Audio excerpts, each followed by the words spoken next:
Hello student, welcome to my channel Sarwan lecturer. आज मैं आपको बताऊंगा जो आपका क्लास 10 गणित है यानी कि मैथ है, उसके बहुत सारे इंपॉर्टेंट क्वेश्चन जो आपकी बोर्ड एग्जाम के लिए मोस्ट इंपॉर्टेंट है। जैसा कि पहला क्वेश्चन ही देख सकते हो, ये आपकी बोर्ड एग्जाम के लिए बहुत ही ज्यादा इंपॉर्टेंट है कि सिद्ध कीजिए √5 एक अपरिमेय संख्या। ये बोर्ड एग्जाम के लिए मोस्ट इंपॉर्टेंट है, तो आप लोग वीडियो को लास्ट तक देखना, वीडियो को लाइक कर देना, अगर आप चैनल पर नए हो तो सब्सक्राइब कर लेना। और क्लास 10 मैथ की पूरी तैयारी करने वाले हैं सब कुछ, ठीक है। जितने भी आपके दीर्घ प्रश्न है, बहुविकल्पीय, अतिलघु उत्तरीय, एक नंबर वाले, चार नंबर वाले, सारी चीजें, तो आप लोग चैनल को सब्सक्राइब करके जुड़ जाओ, क्योंकि हम लोग बहुत अच्छे से मैथ की तैयारी करने वाले हैं। तो आप लोगों का पहला क्वेश्चन है कि सिद्ध कीजिए √5 एक अपरिमेय संख्या है। ये बोर्ड एग्जाम के लिए मोस्ट इंपॉर्टेंट है। तो आप लोग कैसे इसे सिद्ध करोगे, आई होप कि आपको पता होगा। देखो, इसी टाइप से आपका √3, √7, √2 ऐसे पूछ सकता है। तो मतलब रूल यही है, जहां √5 होगा, अगर √2 पूछे बोर्ड एग्जाम में तो वहां √2 कर देना बस, ठीक है। देखो, आपको कॉन्सेप्ट समझना है, ठीक है। अगर √2 आ जाए बोर्ड एग्जाम में तो भी आप इसी टाइप से करना, लेकिन √5 आपकी बोर्ड एग्जाम के लिए सबसे ज्यादा इंपॉर्टेंट है। तो आपको सबसे पहले क्या मानना है, मानना √5 जो है क्या है, एक परिमेय संख्या है। क्या है? एक परिमेय संख्या है, मतलब आपका अपरिमेय है लेकिन उसके उल्टा मान लेना है। आपका क्या है? एक परिमेय संख्या है। चलो, अगर आपका ये परिमेय संख्या है तो आपको एक रूल पता होगा कि परिमेय संख्या को हम लोग क्या कर सकते हैं, √5 जो परिमेय संख्या होता है उन्हें हम P/Q के बराबर लिख सकते हैं। किसके बराबर लिख सकते हैं? P/Q के बराबर। इतना याद रखना, ये आपके लिए एक कॉन्सेप्ट है, ठीक है। अब यहां आपका जहां आप लोगों का यहां P/Q क्या है, जहां आपका P और Q क्या है, सह अभाज्य संख्याएं हैं। याद रखना, सह अभाज्य संख्याएं हैं। ओके, कोई दिक्कत नहीं है, क्योंकि ये आपका सहअभाज्य संख्याएं हैं जिनका उभयनिष्ठ गुणनखंड 1 होता है, यानी कि HCF 1 होता है। लेकिन एक बात और याद रखना, जहां आपका Q जो है ना, ये Q is not equal to 0। ये जो आपका Q है ना, ये 0 के बराबर नहीं होना चाहिए, ठीक है। ये आपको याद रखना है। अब इतना होने के बाद आप क्या करो, दोनों पक्षों का वर्ग करना है। दोनों पक्षों का वर्ग करने पर, दोनों पक्षों का वर्ग करने पर दोनों पक्ष का आप वर्ग कर लो। जैसे ये आप लोगों का है √5 का आप वर्ग कर लो, एक पक्ष आपका ये है, एंड एक पक्ष आप लोगों का है P/Q का वर्ग कर लो। ये दोनों पक्षों का आप वर्ग कर लो।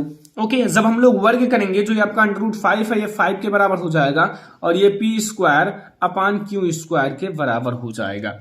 अब यहां से Q² बराबर क्या लिख सकते हो, Q² बराबर आप लिख सकते हो P²/5 लिख सकते हो, ठीक है। इसको आप समीकरण नंबर फर्स्ट मान लेना, ठीक है, समीकरण नंबर फर्स्ट। और अब आप लोगों को एक मतलब थ्योरम है, थ्योरम आपकी एनसीईआरटी बुक में, उसी के अकॉर्डिंग आपको इसे सॉल्व करना है। अब यहां लिखना है, अगर ये 5 जो है P² को विभाजित करता है, ध्यान रखना, अगर 5 P² को विभाजित करता है तो 5P को भी विभाजित करेगा, ये ध्यान रखना, ठीक है। क्या लिखना है, यहां जो 5 है किसको विभाजित करता है, ये जो 5 है P² को, जो आप लोगों का ये 5 है P² को, ठीक है, विभाजित करता है, को विभाजित करता है, ठीक है, विभाजित करता है। तो क्या होगा, 5 जो है ना P को भी विभाजित करेगा, 5 P को भी विभाजित करेगा। याद रखना, ये थोड़ा सा आप लोगों को समझना था, विभाजित करता है। अब आप लोग ये समझो, जैसे आप लोगों का ये 5 है, 5 अगर 10, जैसे 5 है, 5 अगर 10 को विभाजित करता है 2 से, तो अगर इसका हम वर्ग कर लें यानी कि 100 हो जाएगा, तो ये 5 100 को भी तो विभाजित करेगा। तो वही मैंने कॉन्सेप्ट लिखा है, कुछ बड़ी बात नहीं है, छोटी सी चीज है। आप क्लास 10th में हो, ये सारी चीजें आपको पता होना चाहिए। अब आप लोग क्या करोगे, अब आप लोगों को एक काम करना है, तब आप लोगों को यहां जो आप लोगों का P है, हम जो P है ना, यहां P बराबर आप 5m मान लो। अगर सिद्ध करने के लिए 5m आया है, यानी कि √5 आया है, तब आप 5m मानना। अगर बोर्ड एग्जाम में √2 आ जाए तो आप इसी चीज को 2m मान लेना। अगर √7 आ जाए तो आप इस चीज को 7 मान लेना, ठीक है। ऐसे आपको याद रखना है, ठीक है। और अगर √3 आ जाए तो आप लोगों को मतलब इससे 3m के बराबर मान लेना है, ठीक है। बस इतना सा आपको ध्यान रखना है। तो लिख सकते हैं ना, लिख सकते हैं, याद रखना, ठीक है। अगर हम इसको इसके बराबर लिख सकते हैं, जहां यम क्या है, जहां आप लोगों का यम जो है ना, यम कोई पूर्णांक है, यम कोई पूर्णांक है, ठीक है। अब देखो यहां क्यू स्क्वायर आपका बराबर हो जाएगा, यहां हम p के स्थान पर 5m लिख देते हैं और इसका स्क्वायर कर लेते हैं, और वटे में हमारा क्या है, यहां 5 है। अब यहां से आपका क्यू स्क्वायर बराबर आप 5 का वर्ग करोगे तो 15 यानी कि 25m स्क्वायर हो जाएगा, और बटे में 5, इसको आप कट कर दो, यहां 5 हो जाएगा, यहां से क्यू स्क्वायर बराबर हमारा हो जाएगा 5m स्क्वायर, ठीक है, 5m स्क्वायर। और अगर हम लोग यहां से m स्क्वायर देखें, m स्क्वायर हमारा केवल m स्क्वायर, तो आपका ये हो जाएगा क्यू स्क्वायर बटे में 5, ठीक है। क्या हो जाएगा, क्यू स्क्वायर बटे में 5। आप इसे समीकरण नंबर 2 नाम दे दो, क्या दोगे, समीकरण नंबर 2, ठीक है। अब आप लोग फिर वही चीज लिखना, जैसे हमने यहां लिखा है 5p स्क्वायर को विभाजित करता है, अब यहां p की जगह q कर देना। देखो आपको एक बार p को लेना है, एक बार q को लेना है, दोनों लोगे तभी आपको स्पष्ट होगा। तो जैसे मैंने यहां लिखा है 5p स्क्वायर को विभाजित करता है, वैसे आप यहां लिख दो 5q स्क्वायर को विभाजित करता है, बस इतना सा है। तो यहां आप लिख दो 5 जो है q स्क्वायर को विभाजित करता है, 5q स्क्वायर को विभाजित करता है, ठीक है। तो अगर 5 जो है q स्क्वायर को विभाजित करता है, तो मैंने क्या बताया है, 5 जो है ना, 5 q को भी विभाजित करेगा, q को भी विभाजित करता है, ये आपको थोड़ा सा ध्यान रखना है, विभाजित करता है, ये आप लोगों का हो गया, मतलब एक आपका p और q दोनों का हो गया, ठीक है, ठीक है। इतना आपका कॉन्सेप्ट क्लियर हो गया। अब देखो यहां मैंने p और q को क्या माना था, एक सह अभाज्य संख्याएं जिनका आपका HCF 1 होता है, उसका उभयनिष्ठ गुणनखंड 1 होता है, लेकिन यहां हमारे p और q के कितने उभयनिष्ठ गुणनखंड हैं, 5 हैं। देख सकते हो p और q दोनों के 5 उभयनिष्ठ गुणनखंड हैं। और अब आप लोगों को लास्ट में क्या लिखना है, ये समझो। लास्ट में आप लोग देखो, हमें समीकरण 1 और समीकरण 2 से मिला कि हमें p और q के उभयनिष्ठ गुणनखंड कितने हैं, 5 हैं। तो आप लोग लास्ट में लिख देना कि यहां से समीकरण 1 व समीकरण 2 से हम कह सकते हैं, मतलब समीकरण 1 या समीकरण 2 से हम कह सकते हैं कि p और q का उभयनिष्ठ गुणनखंड कितना है, 5 है। कितना है, 5 है। परंतु इस तथ्य का यह विरोध करता है, मतलब इस तथ्य का विरोध करता है कि p और q का उभयनिष्ठ गुणनखंड 1 के अतिरिक्त उभयनिष्ठ गुणनखंड नहीं है। मतलब ये विरोध करता है कि आपका p और q में 1 के अतिरिक्त कोई उभयनिष्ठ गुणनखंड नहीं है, नहीं होना चाहिए। लेकिन हमारी ये कल्पना क्या है, गलत है, मतलब हमारी ये कल्पना गलत है, ठीक है। तो अब ये कल्पना गलत है, तो आप लोगों का अगर अपरिमेय वाला, मतलब परिमेय वाला, ठीक है, परिमेय वाला कल्पना गलत है, तो अतः हमारा ये क्या हो जाएगा, अतः जो हमारा √5 है, एक क्या हो जाएगा, अपरिमेय संख्या, क्या हो जाएगा, अपरिमेय संख्या है, ठीक है, अपरिमेय संख्या है। बस इतना सा चीज था। अब आप लोगों को बिल्कुल ये समझ में आ गया होगा कैसे ये एक अपरिमेय संख्या, ऐसे आपको सिद्ध करना है, ठीक है। उभयनिष्ठ गुणनखंड का मतलब 1 के अतिरिक्त कोई आप लोगों का, मतलब उभय जो आपका सहभाज्य संख्याएं होते हैं उनके यहाँ 5 में एक उभयनिष्ठ गुणनखंड होना चाहिए, ठीक है। तो ये हमारा हो गया क्वेश्चन नंबर फर्स्ट, जो बोर्ड एग्जाम के लिए मोस्ट इंपोर्टेंट है। आप लोग इसे बिल्कुल तैयार करके ही बोर्ड एग्जाम में पेपर देने जाना, क्योंकि ये आपकी बोर्ड एग्जाम के लिए बहुत ज्यादा इंपॉर्टेंट है। तो चलो अब हम लोग क्वेश्चन नंबर सेकंड देखते हैं।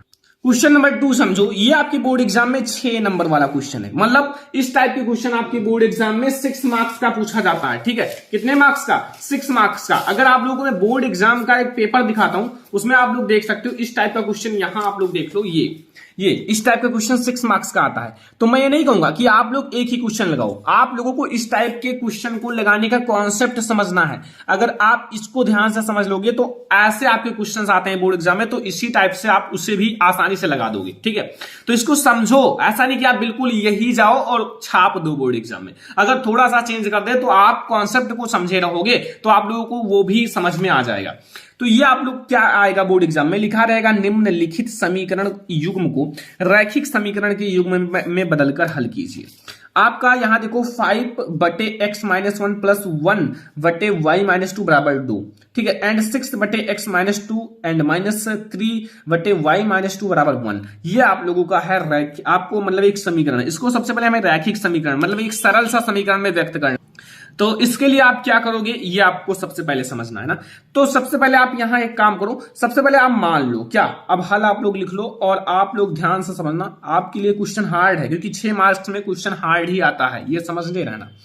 तो यहां आपको मानना है, माना जो हमारा 1/x-1 है, क्या है यहां, अगर हम यहां से देखें, यहां से 1/x-1 मतलब अभी आपको समझ में आ जाएगा, कोई दिक्कत नहीं है, ठीक है।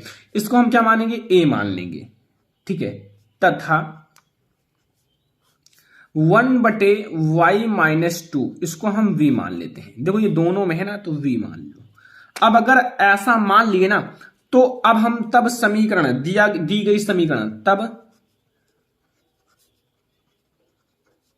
दी गई समीकरण जो आपको ऊपर समीकरण दिया हुआ है, ध्यान से समझना। यहां हम समीकरण को क्या लिख सकते हैं, यहां 5 है तो मैं 5 को आगे मतलब कर लेता हूं कॉमन, और यहां 1/x-1 लिख सकता हूं।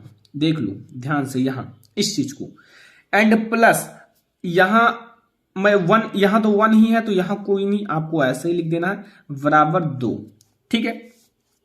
और यहां से मैं 6 कॉमन ले लेता हूं, तो यहां हमारा हो जाएगा 1/x-1, एंड यहां से मैं -3 कॉमन ले लेता हूं।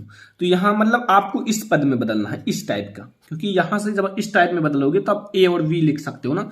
तो यहां से मैं इसको ऐसा बदल लिया, y-2 बराबर 1, ठीक है। इसको आप मतलब एक समीकरण नाम दे दो, ये समीकरण फर्स्ट है, ये हमारा समीकरण सेकंड है, ठीक है। अब देखो मैं क्या करूंगा, यहां से मैं वैल्यू रख देता हूं, मतलब यहां मैंने क्या माना है, 1 मतलब 1/x-1 को मैंने a माना है, और 1/y-2 को मैंने v माना है। तो यहां 5 है, यहां मैं 5 कर देता हूं, और जिसको मैंने a माना है उसको a कर देता हूं, ठीक है, a, एंड प्लस हमारा है ये v माना है, तो v बराबर 2 है ना, एंड इस चीज को मैंने a माना है तो यहां हमारा 6a हो जाएगा, एंड इससे मैंने -3v हो जाएगा, बराबर में 1 हो जाएगा, ठीक है।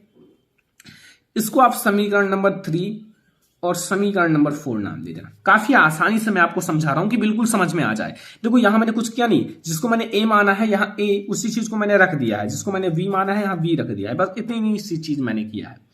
अब देखो ध्यान से, अब हमें एक ना एक पक्ष बराबर करना है, मतलब अगर a को बराबर करना है तो मतलब इसमें आपको 6 से गुणा करना पड़ेगा, इसमें 5 से। लेकिन आसान क्या है, हम v को बराबर कर लेते हैं, क्योंकि यहां हमारा 3 है, तो अगर हम समीकरण यहां 3 में हम केवल 3 से मल्टीप्लाई कर दें तो हमारा v बराबर हो जाएगा। तो आप समीकरण ध्यान से समझना, मैं थोड़ा सा शॉर्टकट में लूंगा।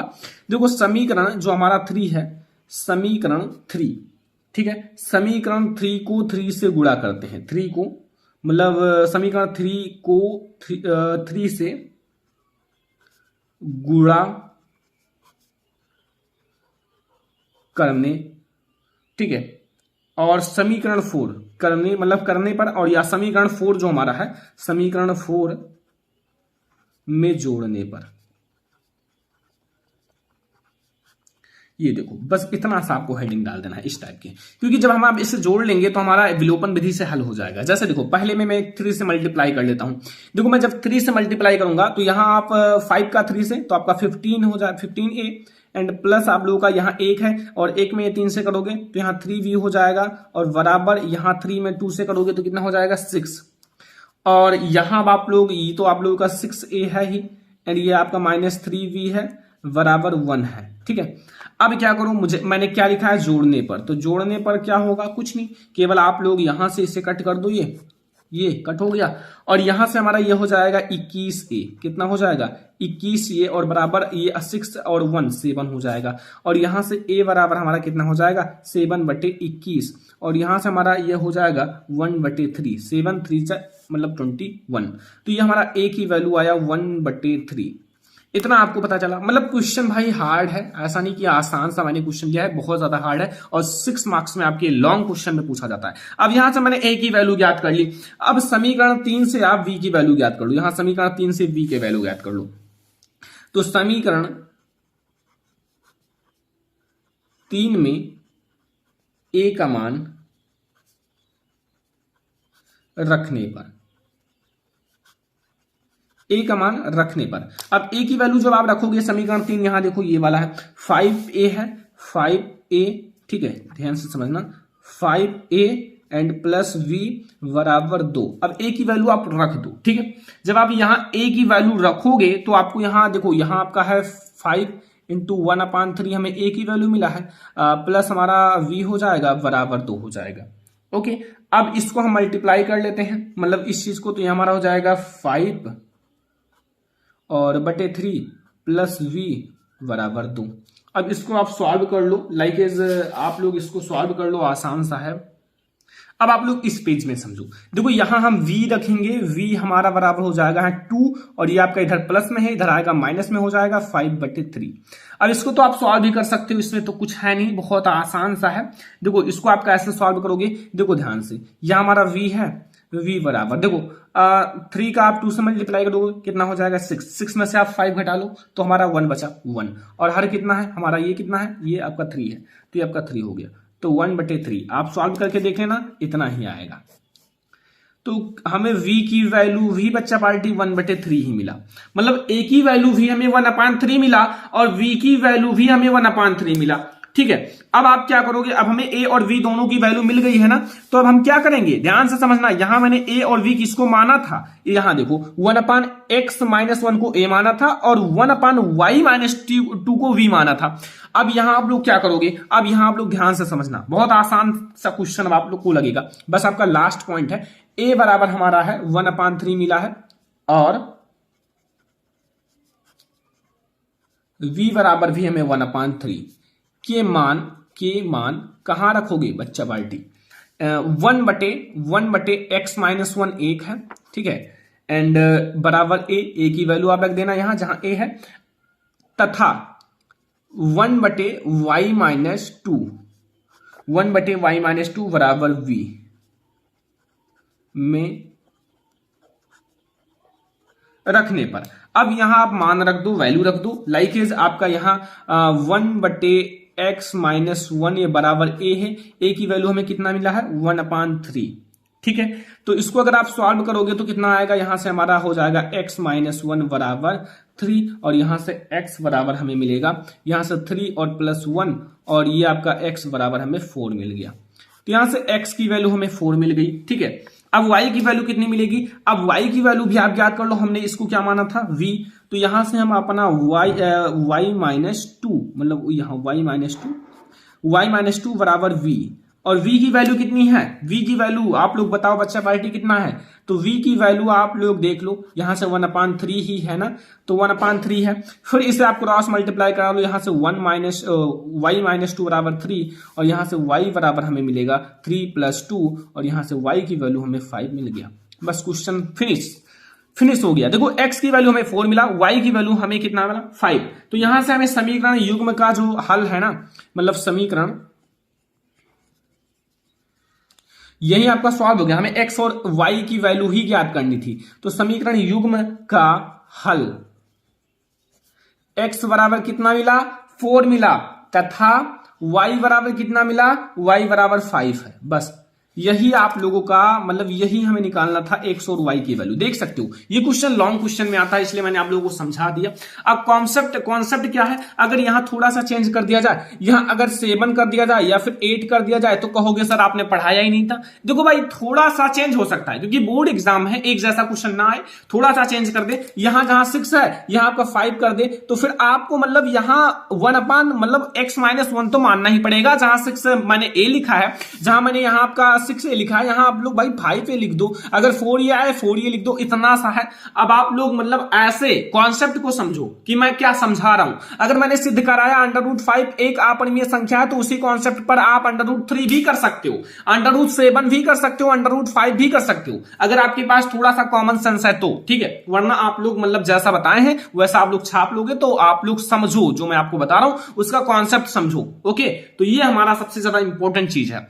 तो ये आपको समझ में आया, ये आपको बिल्कुल समझ में आ गया होगा ये क्वेश्चन। अब आप लोग ये क्वेश्चन बिल्कुल सॉल्व कर लेना और मतलब रिवीजन कर लेना। बोर्ड एग्जाम में अगर 6 मार्क्स का आएगा और अगर आपने सही से नहीं पढ़ा, अब आप छोड़कर चले आए, तो समझ लो आपका 1% मार्क्स कम हो गया। और 1% नहीं, 1 नंबर बहुत ज्यादा हो जाता है, 1 नंबर से बच्चे फेल हो जाते हैं, ठीक है। तो ये आप लोग समझना। यहां आप लोग देखो तीसरा क्वेश्चन, ये आपका हाइट एंड डिस्टेंस का सबसे ज्यादा एंड वायरल क्वेश्चन है जो बोर्ड एग्जाम में लॉन्ग क्वेश्चन में पूछा जाता है, मतलब 6 मार्क्स का।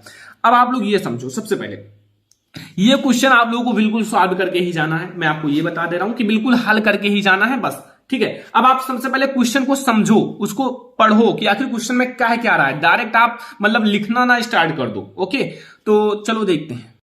देखो लिखा हुआ है आंधी आने से एक पेड़ टूट जाता है। एक पेड़ जो है ना वो टूट जाता है और टूटा हुआ भाग इस तरह मुड़ जाता है। मतलब उसका जो पेड़ का टूटा हुआ भाग इस तरह मुड़ जाता है कि पेड़ का जो शिखर जो मतलब पेड़ टूट जाता है तो वो टूट कर जो पेड़ का शिखर जमीन को छूने लगता है। तो ये तो भाई ऑटोमेटिक है कि जब ऊपर से कोई टहनी टूटेगा तो वो भाई जमीन को छुएगा। तो वही चीज कहा गया है कि शिखर जो है जमीन को छूने लगता है और इसके साथ 30 डिग्री का कोण बनाता है। बहुत हार्ड क्वेश्चन है, मतलब कठिन क्वेश्चन है, छोटा सा क्वेश्चन नहीं है। अभी आप लोग जब लगाऊंगा तब देखना। 30 डिग्री का कोण बनाता है पेड़ के पाद बिंदु की दूरी जहां पेड़ का शिखर जमीन को छूता है 8 मीटर है। तो पेड़ की ऊंचाई ज्ञात कीजिए। आपको पूरे पेड़ की ऊंचाई ज्ञात करना है। कॉन्सेप्ट को मत समझो, इसमें सबसे ज्यादा हाइट एंड डिस्टेंस के इंपॉर्टेंट चीज होते हैं चित्र, फिगर समझना सबसे ज्यादा इंपॉर्टेंट है, ठीक है। तो सबसे पहले हम लोग समझेंगे फिगर।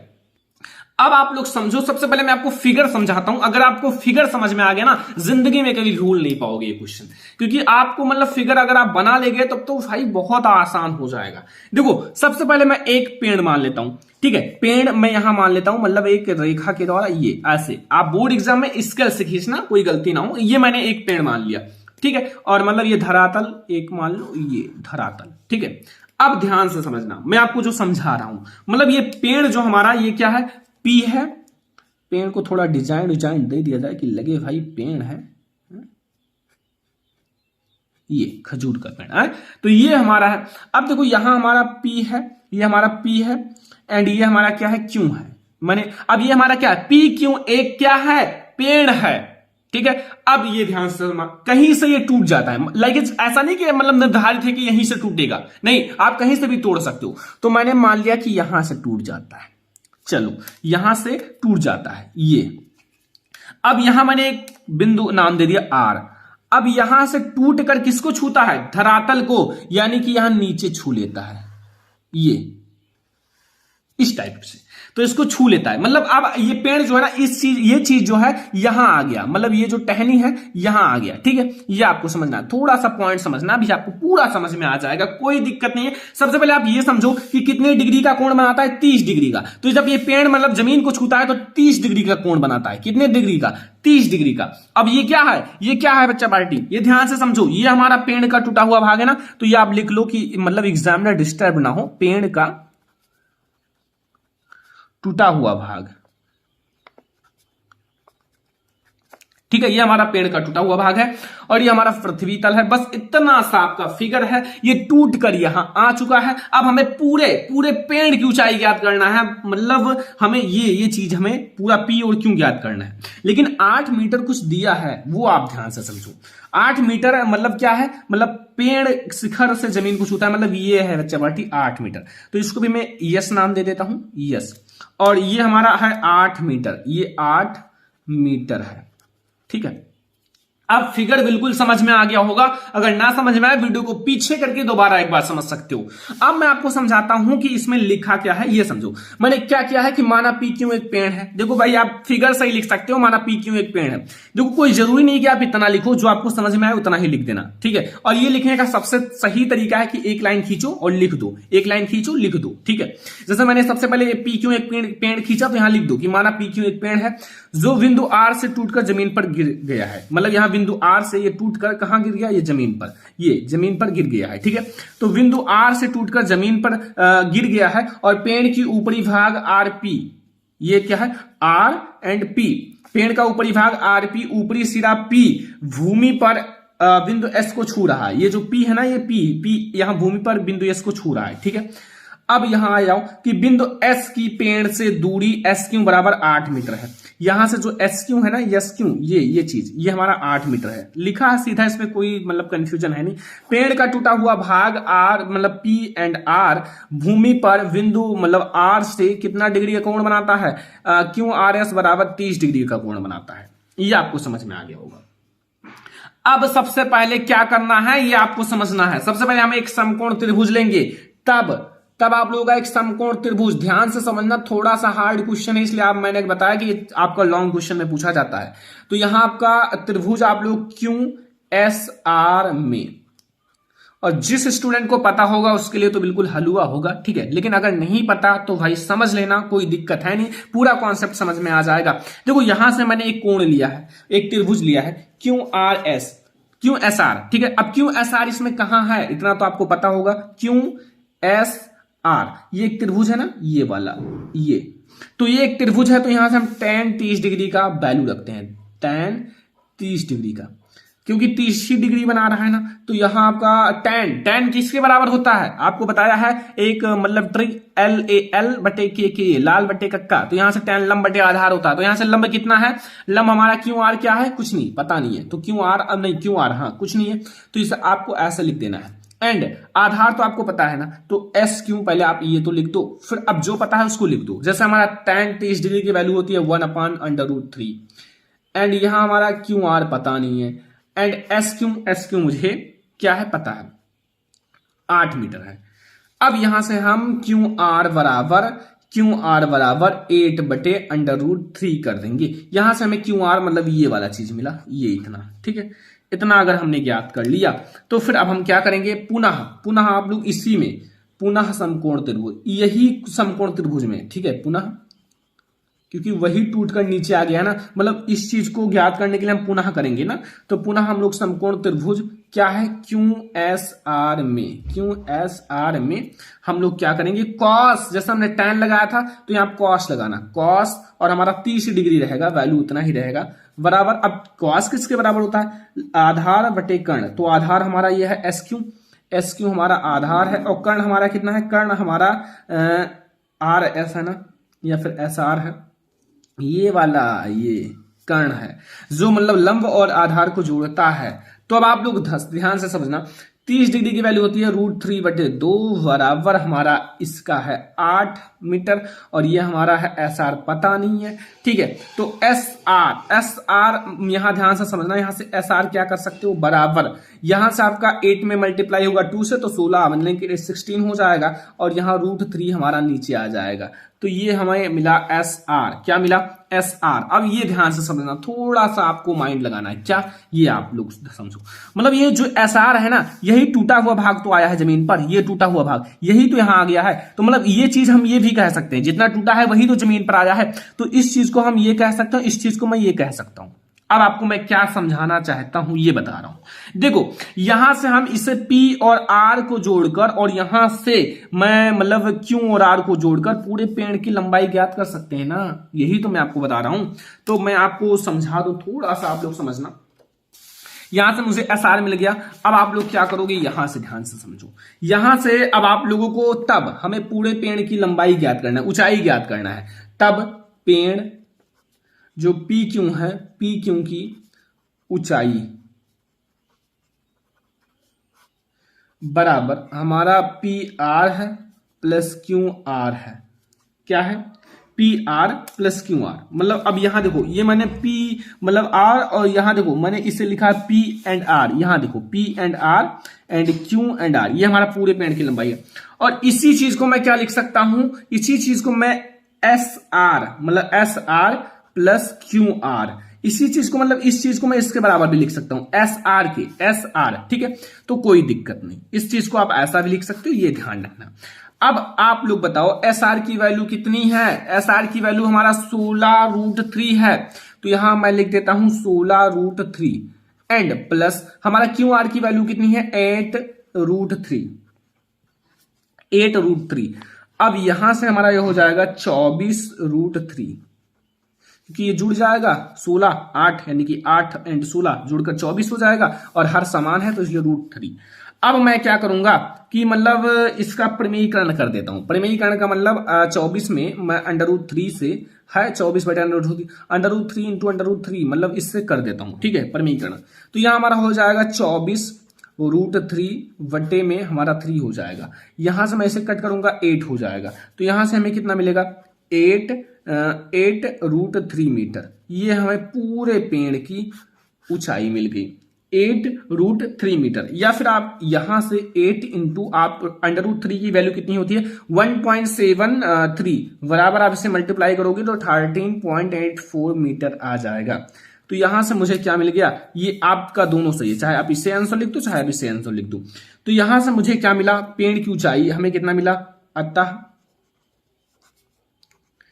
पेड़ की ऊंचाई 13.84 या फिर 8√3 है, मीटर है, दोनों मीटर में है, मीटर है। तो ये हमारा हाइट एंड डिस्टेंस का एक इंपॉर्टेंट क्वेश्चन। देखो आज मैंने वो क्वेश्चंस बताए हैं जो बोर्ड एग्जाम के लिए सबसे ज्यादा इंपॉर्टेंट है, बोर्ड एग्जाम में 100% पूछा जा सकता है, और हाँ 6 नंबर वाले क्वेश्चन और 4 नंबर वाले क्वेश्चन। तो अब मैं आप लोगों को अगला वीडियो आपकी मैथ में जितने भी आपके बहुविकल्पीय प्रश्न हैं, बहुविकल्पीय उसका वीडियो लाऊंगा, और फिर आपके 2 वीडियो में दीर्घोत्तरीय प्रश्न समाप्त हो जाएगा। दीर्घोत्तरीय जितने भी महत्वपूर्ण है, इसलिए मैं आपको कह रहा हूं कि चैनल को सब्सक्राइब कर लो, और जितने भी आपको कोई दिक्कत हो, किसी भी क्वेश्चन में दिक्कत हो, कमेंट कर दो, ठीक है। मैं आप लोगों का पूरा सॉल्व कराऊंगा। और ये क्वेश्चन अगर आपको पसंद आया हो, ये वीडियो अगर आपको पसंद आया हो, लाइक करना यार, शेयर करना अपने फ्रेंड्स के साथ, चैनल पर नहीं आ तो सब्सक्राइब भी कर लेना। हम लोग ऐसे ही और बहुत सारे मैथ के क्वेश्चन देखेंगे, क्योंकि हम लोग टॉप करेंगे और 90% मैथ में लाएंगे। तो ये मैं आप लोगों को गारंटी देता हूं, लेकिन आप लोग पहले ध्यान से देखो जितनी चीजें मैं आपको बता रहा हूं। अब यहां से ये क्वेश्चंस बहुत ज्यादा इंपॉर्टेंट, थोड़ा सा कॉन्सेप्ट बदल सकता है बस। तो ये आप लोग वीडियो को लाइक करना, शेयर करना अपने फ्रेंड्स के साथ, चैनल पर नहीं आ तो सब्सक्राइब करना। चलो फिर मिलते हैं नेक्स्ट इंपॉर्टेंट मैथ की वीडियो में, तब तक के लिए धन्यवाद।